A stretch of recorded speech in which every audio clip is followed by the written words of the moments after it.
എല്ലാവർക്കും നമസ്കാരം. ലൂസൺ P S സിയുടെ ആദ്യത്തെ മാത്സ് ക്ലാസ്സിലേക്ക് എല്ലാവർക്കും സ്വാഗതം. നമ്മൾ ഇന്ന് പഠിക്കാൻ പോകുന്നത് സംഖ്യകളെ കുറിച്ചാണ്. സംഖ്യകൾ, നമ്പേഴ്സിനെ കുറിച്ചാണ് നമ്മൾ ഇന്ന് പഠിക്കാൻ പോകുന്നത്. സംഖ്യകളുമായി ബന്ധപ്പെട്ട ഏറ്റവും അടിസ്ഥാനപരമായിട്ടുള്ള ബേസിക് ആയിട്ടുള്ള കാര്യങ്ങളാണ് ഇന്നത്തെ ക്ലാസ്സിൽ നമ്മൾ ഡിസ്കസ് ചെയ്യുന്നത്. ആദ്യം തന്നെ എണ്ണൽ സംഖ്യകൾ.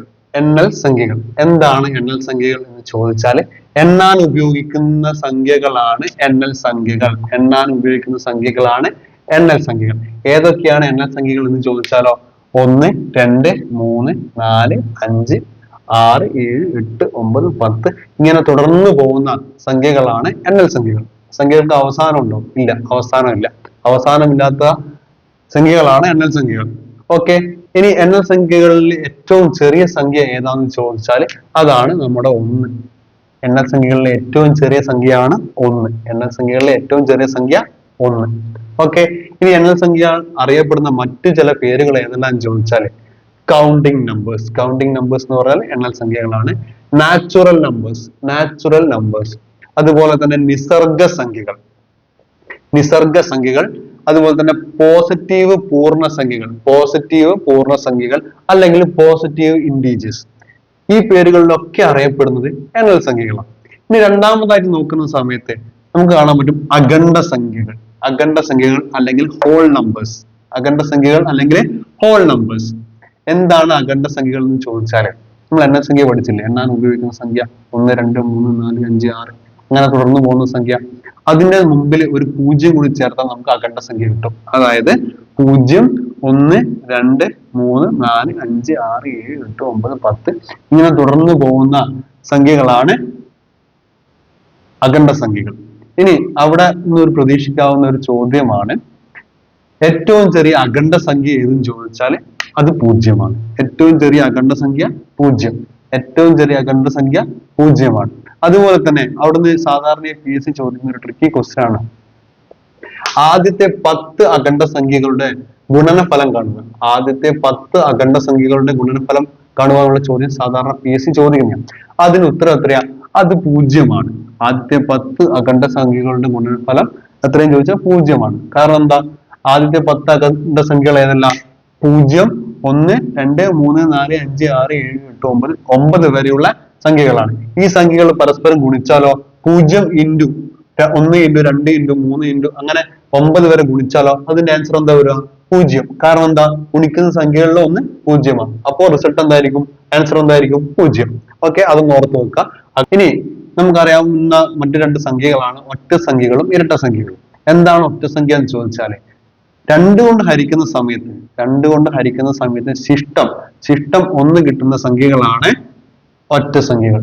2 കൊണ്ട് ഹരിക്കുന്ന സമയത്ത് ശിഷ്ടം 1 കിട്ടുന്ന സംഖ്യകളാണ് ഒറ്റ സംഖ്യകൾ. ഏതൊക്കെയാണ് ഒറ്റ സംഖ്യകൾ? 2, 3, 5, 7, 9, 11, 13 ഇങ്ങനെ തുടർന്ന് പോകുന്ന സംഖ്യകളാണ് ഒറ്റ സംഖ്യകൾ. ഇനി 2 ഒറ്റ സംഖ്യകൾ തമ്മിൽ കൂട്ടിയാൽ, 2 ഒറ്റ സംഖ്യകൾ തമ്മിൽ കൂട്ടിയാൽ നമുക്ക് എപ്പോഴും ഒരു ഇരട്ട സംഖ്യയാണ് കിട്ടുക. 2 ഒറ്റ സംഖ്യകൾ തമ്മിൽ കൂട്ടുന്ന സമയത്ത് നമുക്ക് ഇരട്ട സംഖ്യ കിട്ടുന്നു. 2 ഒറ്റ സംഖ്യകൾ തമ്മിൽ ഗുണിക്കുന്ന സമയത്തോ 2 ഒറ്റ സംഖ്യകൾ തമ്മിൽ ഗുണിക്കുമ്പോൾ നമുക്ക് ഒരു ഒറ്റ സംഖ്യ തന്നെ കിട്ടുന്നു. ക്ലിയർ ആണല്ലോ? ഒറ്റ സംഖ്യയുടെ മറ്റൊരു പേരാണ് odd number. Odd number. Okay, ഇനി ഇരട്ട സംഖ്യയുടെ കേസിലേക്ക് വരുന്ന സമയത്ത് എന്താണ് ഇരട്ട സംഖ്യകൾ എന്ന് ചോദിച്ചാൽ 2 കൊണ്ട് ഹരിക്കുന്ന സമയത്ത് ശിഷ്ടം 0 കിട്ടുന്ന സംഖ്യകളാണ് ഇരട്ട സംഖ്യകൾ. 2 കൊണ്ട് ഹരിക്കുന്ന സമയത്ത് ശിഷ്ടം 0 കിട്ടുന്ന സംഖ്യകളാണ് ഇരട്ട സംഖ്യകൾ. അല്ലെങ്കിൽ മറ്റൊരു വാക്കിൽ പറഞ്ഞാൽ 2 കൊണ്ട് ഹരിക്കുന്ന 2നെ കൊണ്ട് പരിപൂർണമായും പൂർണ്ണമായും അല്ലെങ്കിൽ നിശേഷം ഹരിക്കാൻ പറ്റുന്ന സംഖ്യകളാണ് ഇരട്ട സംഖ്യകൾ. ഓക്കെ, ക്ലിയർ അല്ലേ?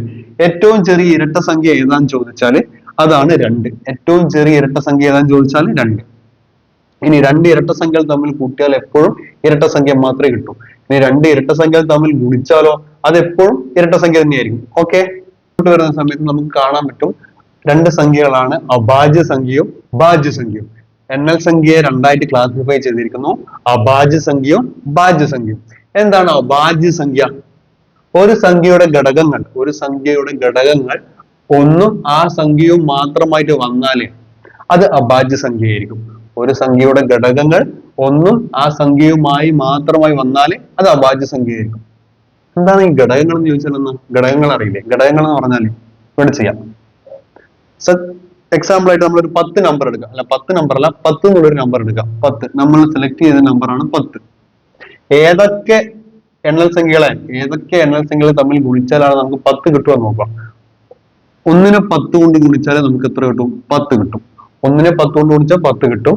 അതുപോലെ രണ്ടിനെ 5 കൊണ്ട് ഗുണിച്ചാൽ നമുക്ക് എന്ത് കിട്ടും? 10 കിട്ടും. അതുപോലെ 5നെ 2 കൊണ്ട് ഗുണിച്ചാൽ കിട്ടും. 10നെ 1 കൊണ്ട് ഗുണിച്ചാലും കിട്ടും, അല്ലെ? ഇത്രയും സംഖ്യകൾ തമ്മിൽ ഗുണിച്ചാൽ നമുക്ക് ആൻസർ 10 കിട്ടും. വേറെ ഏതും കിട്ടില്ലല്ലോ. വേറെ ഏത് രണ്ടെണ്ണ സംഖ്യകൾ തമ്മിൽ ഗുണിച്ചാലും 10 കിട്ടില്ലല്ലോ. അപ്പോ 1, 2, 5, 10 ഈ നമ്പേഴ്സ് ആണ് 10ന്റെ ഘടകങ്ങൾ. ഇതാണ് ഘടകങ്ങൾ എന്ന് പറയുന്ന കാര്യം. ഓക്കെ, അപ്പൊ നമ്മൾ പറഞ്ഞു വന്ന പോലെ അഭാജ്യ സംഖ്യകൾ എന്താണെന്ന് ചോദിച്ചാൽ ഒന്നുകൂടി പറയാം. ഒരു സംഖ്യയുടെ ഘടകങ്ങൾ ഒന്നും ആ സംഖ്യയും മാത്രമായി വന്നാൽ അത് അഭാജ്യ സംഖ്യ ആയിരിക്കും. ഒരു സംഖ്യയുടെ ഘടകങ്ങൾ ഒന്നും ആ സംഖ്യയും മാത്രമായി വന്നാൽ അത് അഭാജ്യ സംഖ്യ ആയിരിക്കും. ഏതൊക്കെയാണ് അഭാജ്യ സംഖ്യകൾ? 2, 3, 5, 7, 13, 17, 19 അങ്ങനെ തുടങ്ങി പോകുന്ന ഒരുപാട് സംഖ്യകളുണ്ട്. ആ സംഖ്യകളൊക്കെ അഭാജ്യ സംഖ്യകളാണ്. എക്സാമ്പിൾ എടുത്ത് നോക്കണം. ഇനിയിപ്പോ നോക്കിക്കോ, ഇപ്പൊ എക്സാമ്പിൾ ആയിട്ട് നമ്മൾ ഒരു സംഖ്യ എടുക്കുന്നു. ഇവിടെ 11 11 എടുക്കുന്നു. 11 സെലക്ട് ചെയ്ത സംഖ്യയായിട്ട് നമ്മൾ 11 എടുക്കുന്നു. ഏതൊക്കെ രണ്ട് സംഖ്യകൾ തമ്മിൽ ഗുണിച്ചാലാണ് നമുക്ക് 11 കിട്ടുമെന്ന് നോക്കാം. ഒന്നിനെയും 11 തമ്മിൽ ഗുണിച്ചാലേ നമുക്ക് 11 കിട്ടും. 11 1 ഗുണിച്ചാലേ നമുക്ക് ഏത് കിട്ടും? 11 കിട്ടും. ഇവിടെ 11ന്റെ ഘടകങ്ങളായിട്ട് വരുന്ന സംഖ്യകൾ ഏതല്ല? 1 11 മാത്രല്ലേ. അതായത് 1 നമ്മൾ സെലക്ട് ചെയ്ത സംഖ്യയും. അതുകൊണ്ട് എന്താണ് 11 പ്രൈം നമ്പറാണ്. എങ്ങനെയാണ് പ്രൈം നമ്പർ ആണോ എന്ന് നോക്കുമെന്ന് മനസ്സിലായില്ലേ? അപ്പോ ഇവിടെ വരാവുന്ന ചോദ്യങ്ങൾ എന്ന് വെച്ചാല് ഏറ്റവും ചെറിയ പ്രൈം നമ്പർ ഏതാന്ന് ചോദിച്ചാൽ അതിന് ഉത്തരം 2 ആണ്. ഏറ്റവും ചെറിയ പ്രൈം നമ്പർ 2. ഇരട്ട സംഖ്യയായ ഏക പ്രൈം നമ്പർ ഏതാന്ന് ചോദിച്ചാൽ അതിന് ഉത്തരം 2 ആണ്. ഇരട്ട സംഖ്യ ആയ പ്രൈം നമ്പർ ഏതാന്ന് ചോദിച്ചാൽ 2 ആണ്. അതേപോലെ തന്നെ ഏറ്റവും ചെറിയ ഒറ്റ സംഖ്യ ആയ പ്രൈം നമ്പർ ഏതാന്ന് ചോദിച്ചാൽ 3 ആണ്. ഏറ്റവും ചെറിയ ഒറ്റ സംഖ്യയായ പ്രൈം നമ്പർ ഏതാന്ന് ചോദിച്ചാൽ 3 ആണ്. ഇനി 50നും 50നും ഇടയിൽ എത്ര പ്രൈം നമ്പർ ഉണ്ട് എന്ന് ചോദിച്ചാൽ, അല്ലെങ്കിൽ 50ൽ താഴെ എത്ര പ്രൈം നമ്പേഴ്സ് ഉണ്ട് എന്ന് ചോദിച്ചാൽ 15 പ്രൈം നമ്പേഴ്സ് 50ൽ താഴെയുണ്ട്. 50ൽ താഴെയുള്ള പ്രൈം നമ്പേഴ്സിന്റെ എണ്ണം 15. 100ൽ താഴെയാണെങ്കിലോ 25. 100ൽ താഴെ 25 പ്രൈം നമ്പേഴ്സ് ഉണ്ട്. ഓക്കെ, ഇനി അവിടെ പ്രതീക്ഷിക്കാവുന്ന ഒരു ചോദ്യം എന്ന് വെച്ചാൽ രണ്ടക്കമുള്ള ആദ്യത്തെ പ്രൈം നമ്പർ ഏതാന്ന് ചോദിച്ചാൽ അത് 11 ആണ്. രണ്ടക്കമുള്ള ആദ്യത്തെ പ്രൈം നമ്പർ 11 ആണ്. ഇനി 3 അക്കമുള്ള ആദ്യത്തെ പ്രൈം നമ്പർ ചോദിച്ചാലോ അത് 101 ആണ്. 3 അക്കമുള്ള ആദ്യത്തെ പ്രൈം നമ്പർ 101 ആണ്. ഇത്രയും കാര്യങ്ങൾ ക്ലിയർ അല്ലേ? ഇനി അടുത്ത സംഖ്യകളുടെ കേസിലേക്ക് വരുന്ന സമയത്ത് ഭാജ്യസംഖ്യകൾ അല്ലെങ്കിൽ കോമ്പോസിറ്റ് നമ്പേഴ്സ്. ഭാജ്യസംഖ്യകൾ അല്ലെങ്കിൽ കോമ്പോസിറ്റ് നമ്പേഴ്സ്. സിമ്പിൾ ആയിട്ട് പറഞ്ഞാല് 2ൽ കൂടുതൽ ഘടകങ്ങളുള്ള സംഖ്യകളാണ് ഭാജ്യസംഖ്യകൾ. 2ൽ കൂടുതൽ ഘടകങ്ങളുള്ള സംഖ്യകളാണ് ഭാജ്യസംഖ്യകൾ. ഏറ്റവും ചെറിയ ഭാജ്യസംഖ്യ ഏതാന്ന് ചോദിച്ചാൽ ഏതാ പറയാ? 4. ഏറ്റവും ചെറിയ ഭാജ്യസംഖ്യ 4 ആണ്. ഏറ്റവും ചെറിയ ഭാജ്യസംഖ്യ 4 ആണ്. ഓക്കെ, ഇത്രയും കാര്യങ്ങളാണ് ഭാജ്യസംഖ്യയുമായി ബന്ധപ്പെട്ട് മനസ്സിലാക്കാനുള്ളത്. ഇനിയുള്ളതാണ് കോപ്രൈം നമ്പേഴ്സ്. എന്താണ് കോപ്രൈം നമ്പേഴ്സ് എന്ന് ചോദിച്ചാൽ, രണ്ട് സംഖ്യകൾ തന്നിട്ട് ഇത് കോപ്രൈം ആവുന്നതെന്ന് ചോദിക്കുക. സാധാരണ അങ്ങനെയാണ് ചോദിക്കുന്നത്. അങ്ങനെ ചോദിക്കുന്ന സമയത്ത് കോപ്രൈം എന്താണെന്ന് അറിയണ്ടേ? രണ്ട് സംഖ്യകളുടെ ഉസാഗ, രണ്ട് സംഖ്യകളുടെ ലസാഗുവല്ല ഉസാഗ, രണ്ട് സംഖ്യകളുടെ HCF ഹയസ്റ്റ് കോമൺ ഫാക്ടർ അത് 1 ആണെങ്കിൽ, രണ്ട് സംഖ്യകളുടെ HCF അല്ലെങ്കിൽ ഉസാഗ 1 ആണെങ്കിൽ ആ സംഖ്യകൾ കോപ്രൈം ആണ്. അതിന് എക്സാമ്പിൾ ആണ് 2, 3, 4, 5, 7, 9 തുടങ്ങുന്ന ഇങ്ങനെയുള്ള നമ്പേഴ്സ് എല്ലാം കോപ്രൈം ആണ്. ഈ HCF LCM ഒക്കെ നമ്മൾ അടുത്ത ക്ലാസ്സിൽ ഡീറ്റെയിൽ ആയിട്ട് തന്നെ പഠിക്കും. ഇനി നമുക്ക് പഠിക്കാനുള്ള ഒരു സംഖ്യകളാണ് പൂർണ്ണസംഖ്യകൾ. എന്താണ് പൂർണ്ണസംഖ്യകൾ എന്ന് ചോദിച്ചാല്, നമ്മൾ അഖണ്ഡ സംഖ്യകൾ പഠിച്ചിട്ടില്ലേ? അഖണ്ഡ സംഖ്യകൾ ഏതൊക്കെയായിരുന്നു? 0, 1, 2, 3, 4, 5 ഇങ്ങനെ പോകുന്ന സംഖ്യകളല്ലേ? ഇതാണ് അഖണ്ഡ സംഖ്യകൾ. അഖണ്ഡ സംഖ്യകൾ നമ്മൾ പറഞ്ഞല്ലോ, 0 തൊട്ട് അങ്ങോട്ട് പോകുന്ന സംഖ്യകളാണ് അഖണ്ഡ സംഖ്യകൾ. ഈ സംഖ്യകളുടെ കൂടെ നെഗറ്റീവ് സംഖ്യകൾ ചേർത്താൽ നമുക്ക് പൂർണ്ണസംഖ്യ കിട്ടും. അതായത് -1, -2, -3, -4 എക്സെട്ര ഇങ്ങോട്ടേക്ക് പോകുന്നു. അപ്പോ പൂർണ്ണസംഖ്യകൾ എന്ന് പറഞ്ഞാൽ -3 -2 0 1 2 3 ഇങ്ങനെ പോകുന്ന സംഖ്യകളാണ് പൂർണ്ണസംഖ്യകൾ അല്ലെങ്കിൽ ഇൻഡിജേഴ്സ്.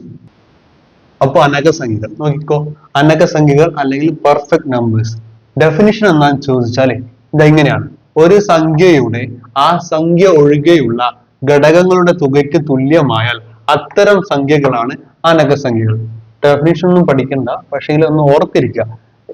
ഓപ്ഷൻസ് കണ്ടാൽ തിരിച്ചറിയാൻ പറ്റുന്ന തരത്തിൽ ഇരുന്നാൽ മതി. ഇനി എന്താണെന്ന് മനസ്സിലാക്കാൻ വേണ്ടി നമുക്ക് എക്സാമ്പിൾ ചെയ്യാം. എക്സാമ്പിൾ ആയിട്ട് നമ്മൾ ഒരു നമ്പർ എടുക്കുന്നു, 6. സെലക്ട് ചെയ്ത നമ്പറാണ് 6. 6ന്റെ ഘടകങ്ങൾ ഏതെല്ലാം?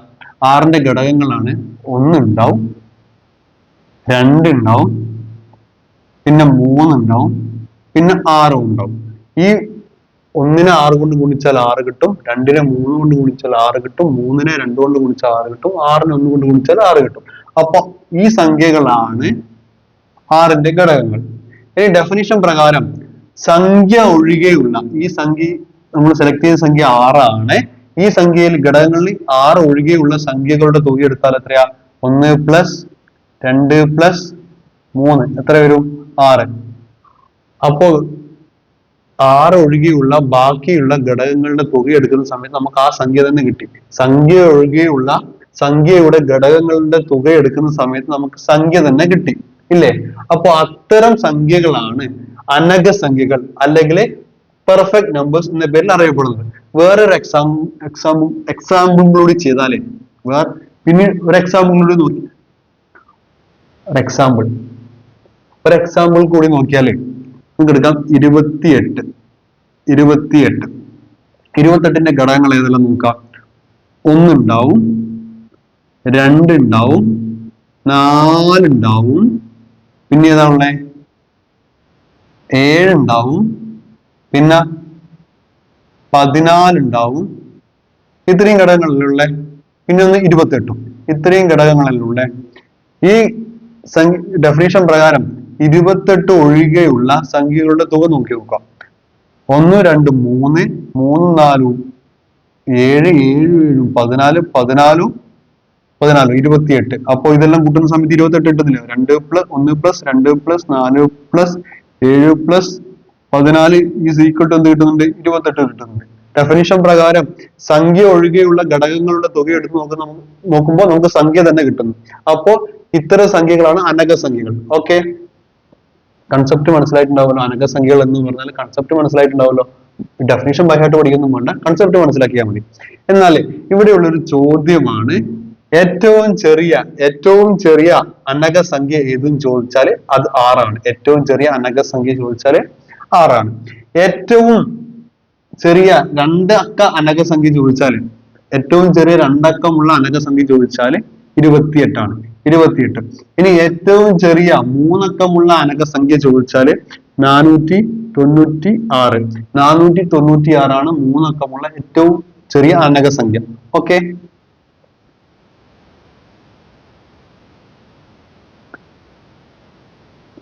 അതേപോലെ തന്നെ 4 അക്കമുള്ള ഏറ്റവും ചെറിയ അനകസംഖ്യ ചോദിച്ചാൽ 8128.